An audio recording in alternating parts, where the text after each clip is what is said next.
Salut la machine! Toujours au top, le sujet de technologie 2018, une histoire de batterie et de transmission dans un appareil d'échographie. Vous êtes prêts? C'est parti!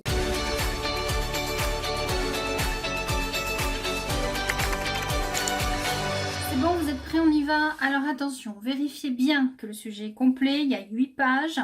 Attention, nouveauté cette année, le candidat traite les deux disciplines sur la même copie. Donc ça, à vérifier. La page annexe est à rendre avec la copie. Vous ne mettez pas votre nom dessus, vous ne faites que cocher la réponse ou remplir les cases qu'on vous demande de répondre, mais vous ne faites rien d'autre, pas de signe distinctif. On y va? Les essais et les démarches engagées, même non abouties, seront pris en compte. Vous avez donc tout intérêt à écrire quelque chose, même si vous n'en êtes pas sûr. L'échographie est une technologie d'imagerie 2D qui permet de visualiser certaines parties du corps humain non visibles à l'œil nu. Un constructeur d'échographe souhaite intégrer une transmission des résultats d'une vidéo de l'échographie en haute définition. Afin de garantir une bonne disponibilité de cet appareil, il est nécessaire d'améliorer l'autonomie de la batterie et d'indiquer l'état de sa charge électrique. Donc voilà la situation, il va falloir transmettre des vidéos en HD. Et ensuite, il va falloir améliorer l'autonomie de la batterie et indiquer l'état de charge électrique. Donc, avec cette information, vous savez que vous allez avoir du scratch. Question 1. À l'aide du document 1 qui décrit le principe de fonctionnement d'un échographe ainsi que les flux, information et énergie représentés par les flèches, complétez sur la feuille annexe réponse le tableau en mettant pour chaque flèche numérotée une croix pour identifier la nature et le type de flux de chaque liaison. Donc, dans le document 1, on vous donne principe de fonctionnement d'un échographe portable. Et là, premier abord, ça fait peur. Bon, on réfléchit, on prend la situation. On a dit échographie, souvent c'est utilisé chez les femmes enceintes. On a une femme enceinte avec un petit bébé. Donc, à l'opposé de la femme enceinte, on a le médecin. Et apparemment, c'est lui qui coordonne tout. Si on regarde les flèches, des doubles flèches là, on a des flèches qui arrivent au médecin, des flèches qui partent. Bref, tout ça, c'est l'échographe. Bien sûr, il est alimenté par le secteur. Et si on regarde les flèches, on a deux catégories de flèches. Des flèches pleines et des flèches en pointillés. Mais nulle part, on a de légende. Or, si on reprend la consigne, on nous dit, à l'aide du document 1 qui décrit le principe de fonctionnement d'un échographe ainsi que les flux représentés par les flèches. Information, énergie. Il y a une flèche qui signifie information, une flèche qui signifie énergie. Ben là déjà, on n'est pas bête, on regarde laquelle correspond à l'énergie pour laquelle on est sûr que c'est de l'énergie. Et bien celle-là. Là, ça, c'est de l'énergie. Ça, on en est sûr. Donc ça veut dire que tous les petits pointillés, ce sont des flux d'énergie. Les autres, ce sont des flux d'information. Déjà, on a trouvé ça. Ensuite, dans la consigne, on nous parle d'un tableau où il va falloir mettre une croix pour chaque flèche numérotée. Donc, il y en a 1, 2, 3, 4, 5, 6. Une croix pour identifier la nature et le type de flux de chaque liaison. Alors, on va déjà aller voir ce qu'on nous dit dans le texte. Lorsque le médecin appuie sur le bouton marche arrêt, flèche numéro 2, là, la carte de traitement est alimentée. Un voyant témoin de connexion avec la tablette est allumé, flèche numéro 3. Voyant témoin de connexion. Bon, alors globalement, il appuie marche arrêt, et puis il y a un petit voyant qui lui dit que ça y est, c'est connecté. La consigne de début et de fin d'acquisition des images, ainsi que sa visualisation, se font sur la tablette tactile, celle-là. La tablette transmet les consignes, flèche numéro 5, au module de communication qui les transmet à la carte de traitement. Donc, on nous dit, la tablette transmet des consignes. Donc là, en flèche 5, c'est des consignes. Je vous rappelle qu'on avait information et énergie. Donc on a bien la confirmation ici. On a des informations qui circulent sur les traits pleins. La carte de traitement alimente l'émetteur à ultrasons en énergie électrique. L'émetteur à ultrasons convertit l'énergie électrique en signal sonore qui se propage au sein du corps du patient. L'écho du signal sonore est capté par le récepteur qui le convertit en signal électrique transmis à la carte de traitement, puis au module de communication. Celui-ci renvoie les résultats du traitement, flèche 5, à la tablette pour l'affichage des images. Donc, ça part, hop, signal sonore, hop, ça revient, information à la carte de traitement qui l'envoie au module de communication qui renvoie à la tablette pour que le médecin puisse le lire. Donc ici, tout ce qui remonte, c'est de l'information. Donc si on reprend les codages, les pointillés, finalement, c'est que de l'électricité.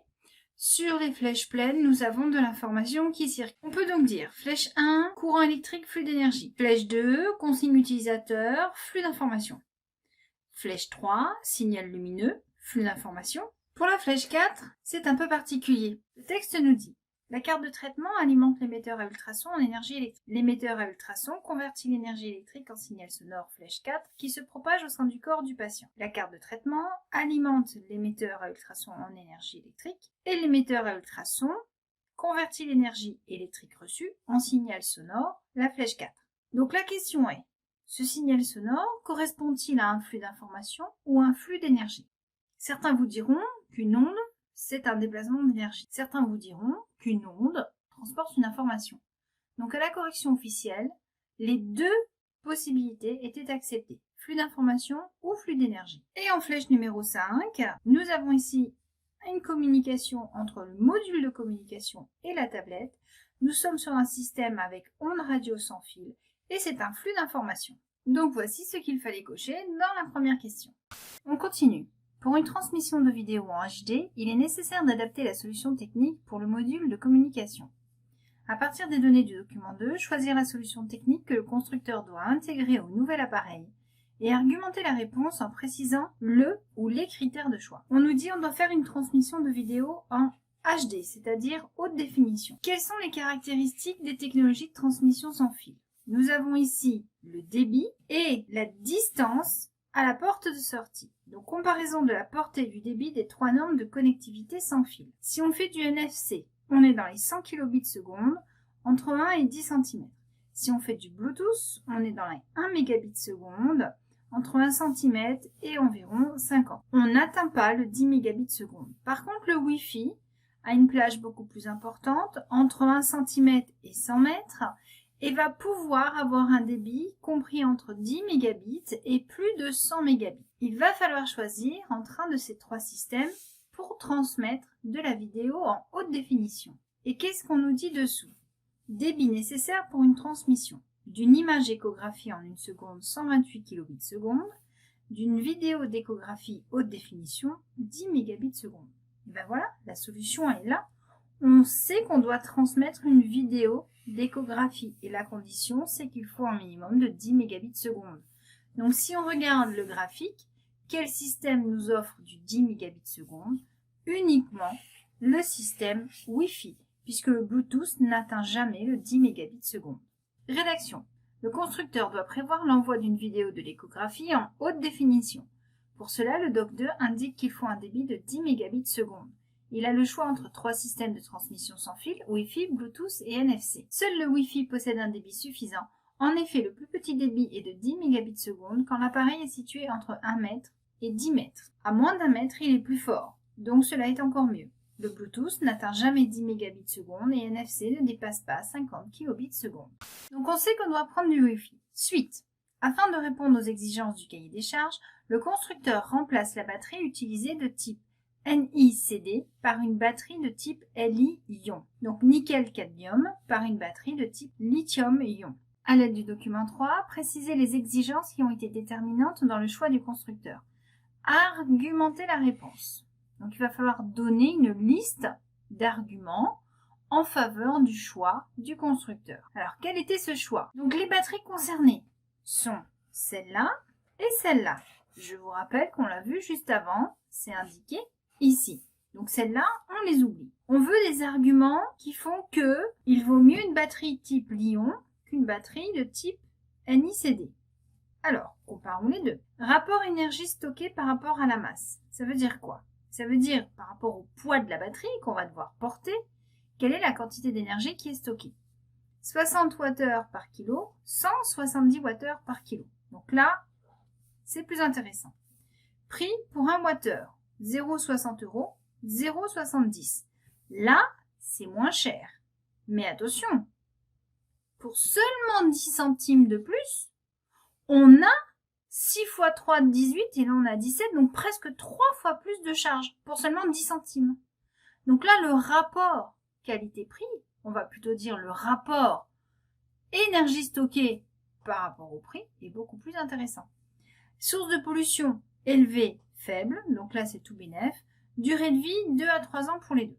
Donc finalement, pour une même durée de vie, la batterie Li-ion offre un avantage écologique et un rapport énergie stockée par rapport au prix et à la masse beaucoup plus intéressant. Donc rédaction, le constructeur décide de remplacer la batterie de type Nicadium par une batterie de type Li-ion, car pour la même durée de vie, la deuxième présente beaucoup d'avantages. Le rapport énergie stockée par rapport à la masse est presque 3 fois plus élevé, 170 Wh par kilo au lieu de 60 Wh par kilo. N'oubliez pas de donner des valeurs chiffrées. Et cette batterie est faiblement polluante par rapport à la première. On aurait pu penser que le coût serait dissuasif, mais pas du tout. La batterie Li-ion ne coûte que 10 centimes de plus au wattheure que celle de type Ni-cadmium. C'est donc un bon choix économique et écologique. Pour informer l'utilisateur sur l'état de charge de la batterie, le constructeur étudie la possibilité d'intégrer un module d'information et de gestion de la charge au sein de l'appareil. À l'aide du document 4, complété sur la feuille annexe réponse, la modélisation du programme de gestion du voyant d'alimentation de l'appareil échographie. Document 4, gestion de la charge de la batterie. Un module de gestion gère la charge de la batterie et communique les informations suivantes à la carte de traitement. Charge en cours, état vrai ou faux. Batterie déchargée, vrai ou faux. Batterie chargée, vrai ou faux. L'information de l'utilisateur est réalisée à l'aide d'une LED tricolore, respectant le principe de fonctionnement suivant. En permanence, lorsque la batterie est en charge, la LED clignote en orange, 1 seconde allumée, 1 seconde éteinte. Lorsque la batterie est en charge et qu'elle a atteint son niveau chargé, la LED s'allume en vert. Si la batterie est déchargée, la LED s'éclaire en rouge. C'est un codage de couleurs très commun sur les appareils électriques. Donc, pour bien remplir le langage Scratch, il nous faut ça à côté. On nous dit en permanence. Ça veut dire que les consignes vont être répétées indéfiniment. Donc, première ligne, répéter indéfiniment. On va répéter quoi? Si, et nous n'avons rien à l'opposé. Donc, si la charge est en cours. Finalement, si on l'a branchée. Si charge en cours égale vrai. Alors, deux conditions. Si batterie chargée égale vrai, et l'opposé, sinon, si batterie déchargée égale vrai. Si batterie chargée égale vrai, alors, allumez la LED d'alimentation à la couleur vert, sinon, allumez la LED d'alimentation à la couleur, et là, il faut trouver la bonne couleur. Regardons la suite, attendre 1 seconde, encore attendre 1 seconde. Où est-ce que dans le texte, on a des histoires de secondes en alternance? C'est quand la batterie est en charge, la LED va clignoter en orange, 1 seconde allumée, 1 seconde éteinte. Donc, si LED d'alimentation à la couleur verte, sinon allumer la LED d'alimentation à la couleur orange, attendre 1 seconde, éteindre la LED, attendre 1 seconde, et on va répéter, on rallume la LED, on attend 1 seconde, etc. Donc, si la batterie n'est pas chargée, donc si batterie déchargée égale vrai, allumez la LED d'alimentation à la couleur rouge, sinon allumez la LED d'alimentation à la couleur verte.